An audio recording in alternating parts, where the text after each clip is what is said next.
ही गोष्ट आहे राजस्थानच्या बिश्नोई गावची. हे गाव आधी खूप खुशहाल आणि धनी होतं, परंतु काही असं झालं ज्यानंतर हे गाव गरीब होत गेलं. आणि आज या गावची हालत अशी आहे की प्रत्येक घरात खाण्याची सुद्धा परेशानी आहे.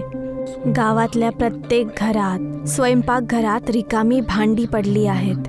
काय माहिती आपल्या पूर्वजांनी काय पाप केलं की आपलं नशीब असं झालं. हो ना, दिवसभर आपण गरीब होत चाललोय. मेहनत करतो तरी सुद्धा पोट भरणं मुश्किल झालंय. कधी कधी असं वाटतं ही धरती सुद्धा नाराज आहे. आपली मुलं सुद्धा अशीच जिंदगी जिणार का?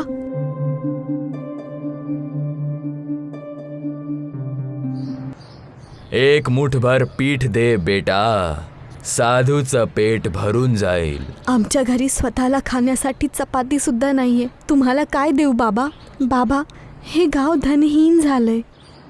धनचं नाही, विश्वासची कमी आहे तुमच्या लोकांमध्ये. मी तर बघत आहे तुमच्या गावात सोन्याचे मटके गळलेले आहेत. कुठे? गावाच्या सुखलेला विहिरीत. आणि एवढं सोनं की तुम्ही सगळे गाववाले धनी होऊन जाणार. परंतु आम्हाला तर कधीच नाही दिसलं. तुम्ही लोक त्याला आपल्या साधारण डोळ्याने नाही बघू शकणार. ते तंत्र साधनाने बांधलेलं आहे.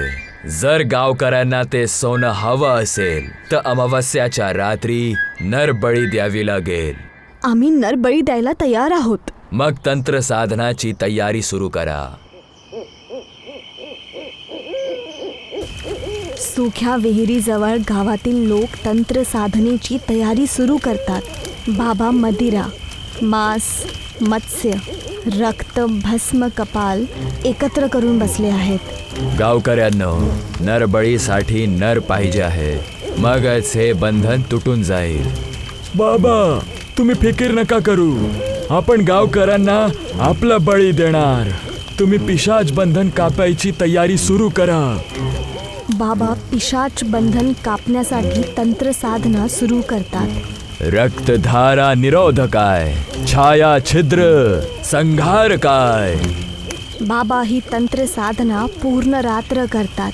जेव्हा ही अंतिम चरणामध्ये जाते तेव्हा त्या सुकलेल्या विहिरीच्या आसपासची धरती हालायला लागते, ज्याला पाहून गाववाले घाबरतात. बाबा, हे काय होत आहे? याच्याने तर हेच कळत आहे की धनाची रक्षा करणारी धनपिशाचनीचं लक्ष तुटलेलं आहे. बाबा काही बोलत असतात तेव्हा अचानक धनपिशाचिनी विहिरीमधून बाहेर येते. तिचं शरीर हवेमध्ये आहे. लांब काळे केस हवेमध्ये सापासारखे लटकत आहेत. डोळे रक्ताने लाल झालेले, ओठ फाटलेले, दात एकदम टोकदार. तिचं शरीर हड्डीसारखं सुकले आहे. त्वचा फाटलेली, परंतु ती सोन्याने लदलेली आहे. हे पाहून गावातील लोक धावू लागतात. घाबरू नका, फक्त धनपिशाचनीला नरबळी देऊन टाका. ती प्रसन्न होऊन जाईल. गावकरी धनवान होऊन जातील. पण बाबा, आपली बळी कोण देणार? कोणीच नाही देणार आपली बळी. धनपिशाचिनीला पाहून गावातील सर्व लोक धावून गेले आहेत. तंत्र साधनेजवळ फक्त बाबा शिल्लक आहेत. मला नरबळी पाहिजे, मला नरबळी पाहिजे. नाही नाही.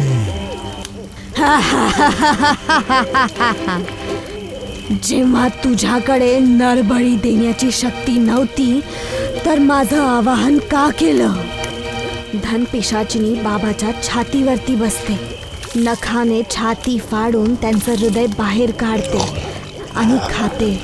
काही क्षणातच कापत कापत बाबाचा शरीर सिकुडून काळं होऊन जातं.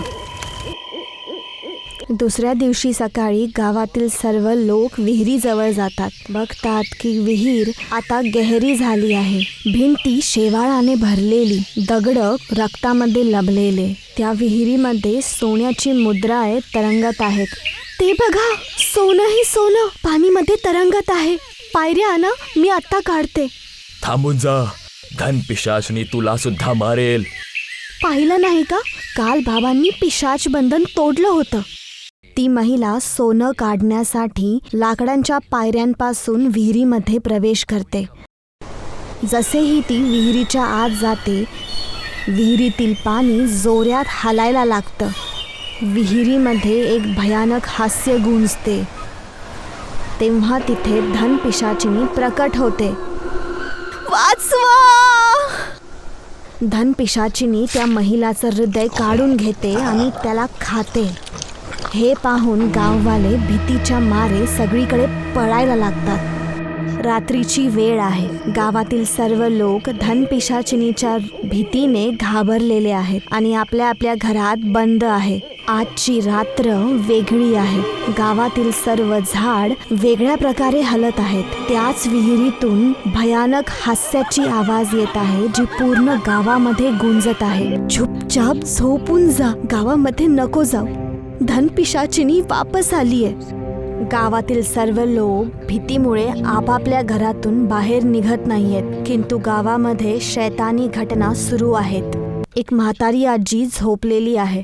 तेव्हा अचानक तिचा बेड कंपन करतो. आजीची झोप उडते. ती बघते की दरवाजा आपल्या आप उघडलाय आणि समोर रस्त्यावरती खूप सर्व सोनं पडलं आहे. एवढं सोनं? वाटतंय की गावातून कुणी जात असेल. त्याचं सोनं खाली पडलं वाटतं. ती आजी सोने घेण्यासाठी रस्त्यावरती जाते. तेव्हा अंधारात धनपिशाचिनीचे लाल डोळे चमकतात आणि ती त्या आजीवरती अटॅक करते आणि तिचं रक्त पिऊन घेते. सकाळी गावातील सर्व लोक रस्त्यावरती एकत्र झालेत आणि बघत आहेत की आजी तिथे मेलेली आहे.